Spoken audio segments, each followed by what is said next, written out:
আসসালামু আলাইকুম ওয়া রাহমাতুল্লাহি ওয়া বারাকাতুহু। আলহামদুলিল্লাহি ওয়া কাফা ওয়া সালামুন আলা ইবাদিহিল্লাযীনা ইসতাফা।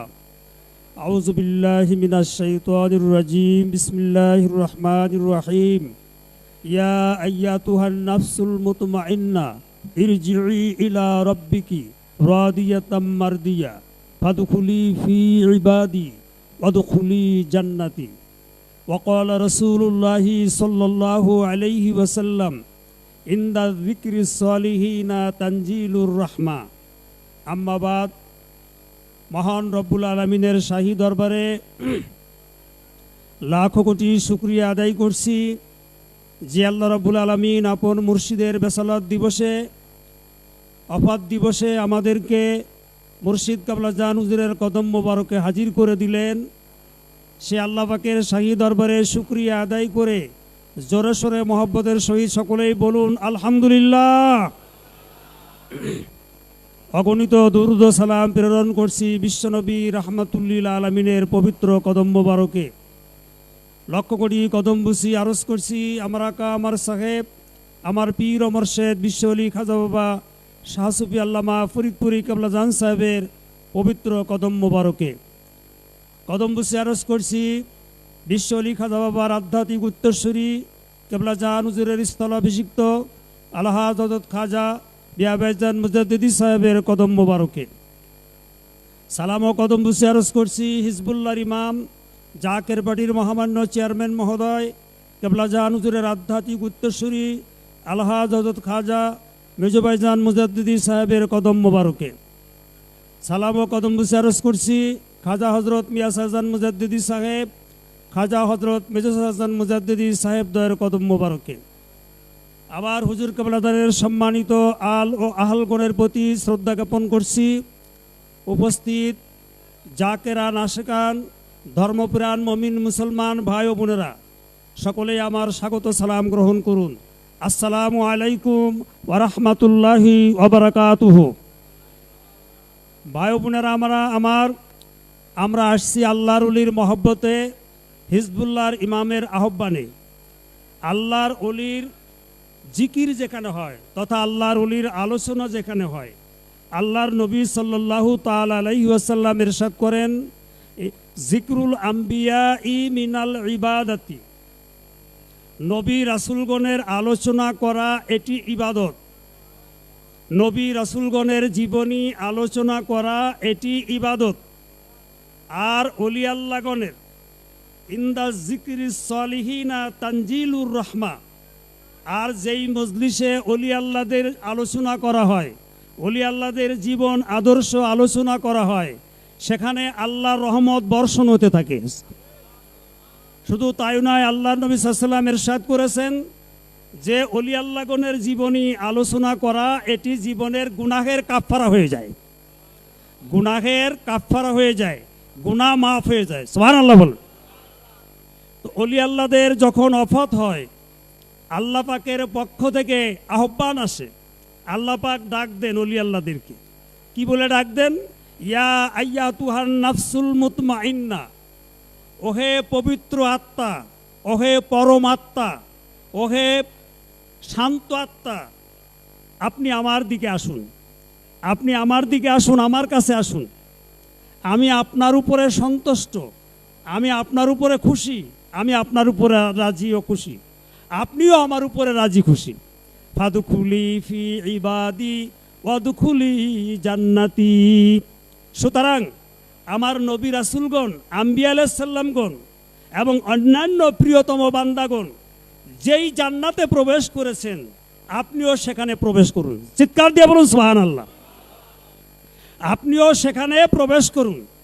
শুধু তাই নয়, আল্লাহ পাক বলেন রিজকান কারীম, আমি আল্লাহ তাদেরকে সম্মানজনক রেজেক দান করি।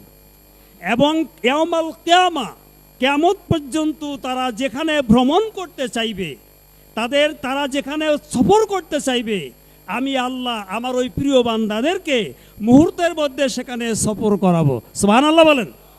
ও আমার জাকের ভাই বোনেরা, কেবলা জান হুজুর 25তম বৎসর পূর্বে এ জগৎ ছেড়ে জাগতিক এই জগৎ ছেড়ে আরেকটা জগতে তশরিফ নিয়েছেন, যেটাকে বলা হয় আলমে বর্জক। আর আলমে বর্জকের দুইটি অবস্থা, একটি হলো আল্লাহর প্রিয়তম বান্দাদের জন্য জান্নাত হলো ইলিয়িন, আর সেটি হলো 7 আসমানের উপরে অবস্থান করছে, সেখানে অলি আল্লাহগণ অবস্থান করেন, তাদের রুহানি সুরতে সেখানে তারা অবস্থান করেন এবং তাদের পবিত্র ওজুদ মুবারকের সঙ্গে রওজা পাকের সঙ্গে আল্লাহ পাক একটা সংযোগ তৈরি করে দেন। তারা এই দৃষ্টিকোণ থেকে তাদের কাছে যারা যায় তাদেরকে তিনি চিনতে পান, জোরে বলুন সুবহানাল্লাহ, এবং তিনি তাদেরকে ফায়েজ দিতে সক্ষম হন। তো ভাই বোনেরা আমার, যে কথা বলতেছিলাম, তো আল্লাহর অলিগণ ওই জগৎ থেকে তার অনুসারীদেরকে, তার মহব্বতের লোকদেরকে তিনি চিনতে পান এবং তাদের জন্য তিনি ফায়েজ দান করতে সক্ষম হন। আল্লাহ বলেন রেজকান কারিম, তাদেরকে সম্মানজনক রেজেক দান করা হয়, রুহানি রেজেক তাদেরকে ওই ইল্লিনের মধ্যে প্রদান করা হয়, সেখান থেকে তারা পাওয়ারফুল হয়ে যেখানে যাইতে ইচ্ছা করেন আল্লাহ পাক তাদেরকে সেখানে সফর করান। সুবহানাল্লাহি ওয়া বিহামদি। এই দৃষ্টিকোণ থেকে আমরা বলি, আমাদের এখানে কেবলা জান হুজুরের আধ্যাত্মিক নজর আছে কি নাই? আওয়াজ করে বলুন, আছে কি নাই? কি আমাদের কি ইমান দুর্বল হয়ে গেল? ইমান দুর্বল হয়ে গেল? কেবলা জান হুজুরের আধ্যাত্মিক নজর যদি না থাকতো, এই যে বৃষ্টি বাদল ঝড় তুফানের মধ্য দিয়ে আপনারা নিরাপদে এখানে আসেন না? কি নিরাপদে আসেন না? এটা কার তাওয়াজ্জু? কেবলা জান হুজুরের তাওয়াজ্জু, কেবলা জান হুজুরের নেক দৃষ্টি, কেবলা জান হুজুরের নেক দোয়ার বরকতে মহান আল্লাহ রাব্বুল আলামিন আমাদেরকে হিফাজত করছেন, সংরক্ষণ করছেন। কথা ঠিক কি না? তো বন্ধুগণ, অলি আল্লাহগণ এ জগৎ ছেড়ে গেলেও আল্লাহ পাক তাদেরকে পাওয়ার দেন এবং তারা তাদের অনুসারীদেরকে, মহব্বতের মানুষদেরকে তিনি চিনতে পারেন এবং কিয়ামতের ময়দানেও চিনবেন। শুধু তাই নয়, আল্লাহ রাব্বুল আলামিন ইরশাদ করেন, ইয়াউমা নাদউ কুল্লু উনাসিম বিইমামিহিম, কাল হাসরের ময়দান আল্লাহ বলবেন তুমি আল্লাহর কাছে যাবে, একা একা পারবা না। আল্লাহ বলেন কিয়ামতের ময়দানে আল্লাহ বলবেন ইয়াউমা নাদু, আল্লাহ ডাক দিয়ে বলবেন ইয়াউমা নাদু কুল্লু উনাসিম, প্রত্যেক ব্যক্তিকে বিইমামিহিম, তুমি তোমার ইমামের সঙ্গে আসো, একা একা আসলে হবে না। ওসিলার কথা বলে না, উকিল ছাড়া কি ম্যাজিস্ট্রেটের কাছে যাইতে পারবেন আপনি? কথা বলতে হবে জাকের ভাইরা, কথা বলতে হবে। উকিল ছাড়া ম্যাজিস্ট্রেটের কাছে যাইতে পারবেন? কাজীর কাছে যাইতে পারবেন? বিচারকের কাছে যাইতে পারবেন? হাসরের ময়দানের উকিল হলেন আল্লাহর ওলিগণ, আর শ্রেষ্ঠ উকিল হলেন রাহমাতুল লিল আলামিন। নায়েবে রাসূলগণ হলেন আল্লাহ রসুলের পক্ষে থেকে উকিল। তো বন্ধুগণ, আল্লাহ বলছেন ইয়াউমা নাদউ কুল্লু উনাসিম বিইমামিহিম, কাল কিয়ামতের ময়দানে সবাইকে বলা হবে তোমরা তোমাদের ইমাম সহ আসো। যার ইমাম নাই, আল্লাহ পাক কোরআন পাকের মধ্যে বলেন আমি আল্লাহ যাকে গুমরা করি, আমি আল্লাহ যাকে পথভ্রষ্ট করি, সে ব্যক্তি মুর্শিদের সন্ধান পাবে না। তাহলে বোঝা গেল যার মুর্শিদ নাই সে হলো গুমরা, সে হলো পথহারা। সুতরাং আমাদের এই জগতে থাকতে একজন ইমামকে অনুসরণ করতে হবে, ইমামের পদাঙ্ক অনুকরণ করে চলতে হবে, যাতে কাল কিয়ামতের ময়দানে তার নেতৃত্বে, তার ইমামতিত্বে আল্লাহ পাকের দরবারে যাওয়া যায়। সেদিন যদি আল্লাহ পাক দয়া করে খালি ঘোষণা দেন আল্লামা ফরিদপুরি সাহেব আপনার অনুসারীদেরকে নিয়ে আসেন, আর ওই দিন যদি কেবলা জান হুজুরের কাতারে, কেবলা জান হুজুরের লাইনে যদি থাকা যায়, আর কেবলা জান হুজুর যদি দয়া করে একটু বলেন সে আমার মুরিদ, সে আমার অনুসারী, দয়াল নবীর সামনে তিনি যদি আমাদেরকে স্বীকৃতি দেন মুরিদ হিসাবে, তাহলে বিষয়টা সহজ হবে না কঠিন হবে? হাসিবান ইয়াসিরা, আল্লাহ বলেন তার হিসাব নিকাশ সহজ হয়ে যাবে, তার হিসাব নিকাশ সহজ হয়ে যাবে। মুর্শিদ শুধু দুনিয়ার জন্যই নয়, পীর শুধু দুনিয়ার জন্যই নয়, পীর দুনিয়াতে যেমন প্রয়োজন আখেরাতেও তেমন প্রয়োজন। ওলিয়া কামেলের প্রয়োজন দুনিয়াতেও যেরকম আখেরাতেও ওই রকম। আখেরাতে বাঁচতে হলে মুর্শিদের কদমের ছায়াতলে থাকতে হবে, মুর্শিদ ধরেই আল্লাহর কাছে যাইতে হবে, আল্লাহর বিচারালয়ে যাইতে হবে। মুর্শিদ ছাড়া একা কেউ যাইতে পারবেন না। আল্লাহ বলছেন বি ইমামিহিম, তুমি তোমার ইমাম সহ আসো। অনেকে বলছেন যে পীর মুরিদ লাগবে কা, কোরআন হাদিসেই তো সব আছে, ফিকাহ উসুলেই তো সব আছে।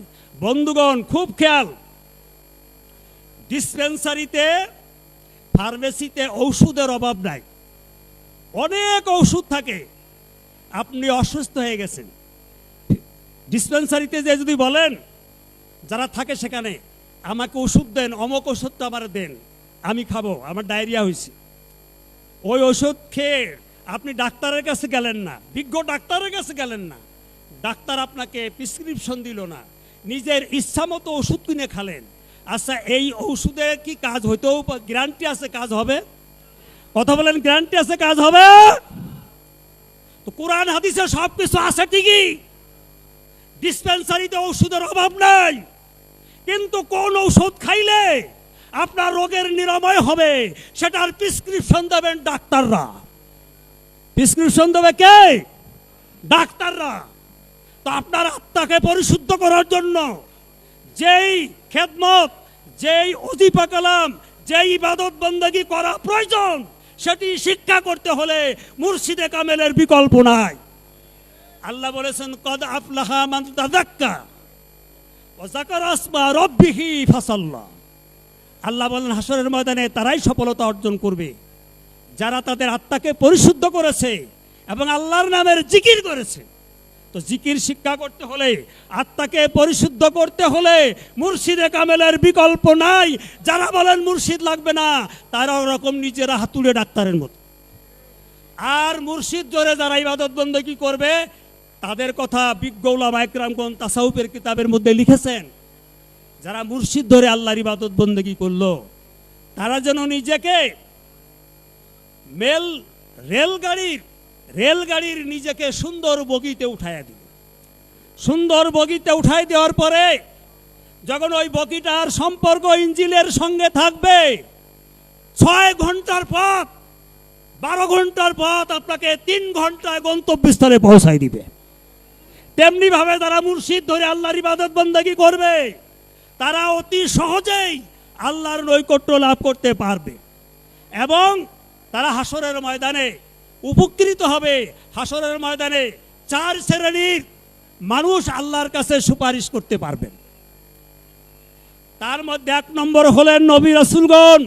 হাদিস শরীফের মধ্যে আসছে, এক ভাইয়েরা ওয়াজ করতেছেন, হাসরের ময়দানে নিজের খবরই হবে না, আর একজনের সুপারিশ করবে কেমনে? না না, আল্লাহর হাবিব সাল্লাল্লাহু আলাইহি ওয়াসাল্লাম বলেছেন, আল্লাহ পাক কুরআন পাকে বলেন, বিইজনি রাব্বিহি, তাদের রবের নির্দেশ ক্রমে, তাদের রবের হুকুম মোতাবেক আল্লাহর নবীর অনেক উম্মতরা হাজার হাজার কোটি কোটি মানুষের জন্য সুপারিশ করতে পারবে। হাদিস শরীফের মধ্যে এসেছে যে আল্লাহ হাসরের ময়দানে নবী রাসূলগণ সুপারিশ করবেন, শহীদগণ সুপারিশ করবেন, ওলি আল্লাহগণ সুপারিশ করবেন। নবী বলেন, আমার উম্মতের মধ্যে এমন উম্মতরা থাকবে যারা কোটি কোটি মানুষের জন্য সুপারিশ করার সুযোগ পাবে। আর পারবে কারা? হক্কানি আলেম, অর্থাৎ যেই আলেম তার এলেমের দ্বারা তাজকিয়া নফসের মাধ্যমে মাবুদের নৈকট্য যারা লাভ করতে পারবে, ওই সমস্ত আলেমগণ তার বংশের 70 জন মানুষের জন্য কমপক্ষে সুপারিশ করতে পারবে। 70 শব্দটি আরবিতে বহু সংখ্যক বোঝানোর জন্য ব্যবহৃত হয়, এই জন্য এটার সর্বনিম্ন 70, সর্বোচ্চ অনেক। তা আল্লাহর ওলিগণ হাসরের ময়দানে সুপারিশ করবেন, মান তাশাব্বাহা বিকওমিন ফাহুয়া মিনহুম। দুনিয়ায় থাকতে যারা যাকে ভালোবাসবে, মহব্বত করবে, হাসরের ময়দানে সেই ব্যক্তি তার সঙ্গী হবে। দুনিয়ায় থাকতে যদি ওলি আল্লাহগণের সহবতে থাকতে পারি, হাসরের ময়দানে আশা করা যায় ওলি আল্লাহগণের সঙ্গী হয়ে আমরা জান্নাত পেতে পারি। ও আখিরি দাওয়ানা আলহামদুলিল্লাহ রাব্বিল আলামিন। আসসালামু আলাইকুম ওয়া রাহমাতুল্লাহি ওয়া বারাকাতুহু।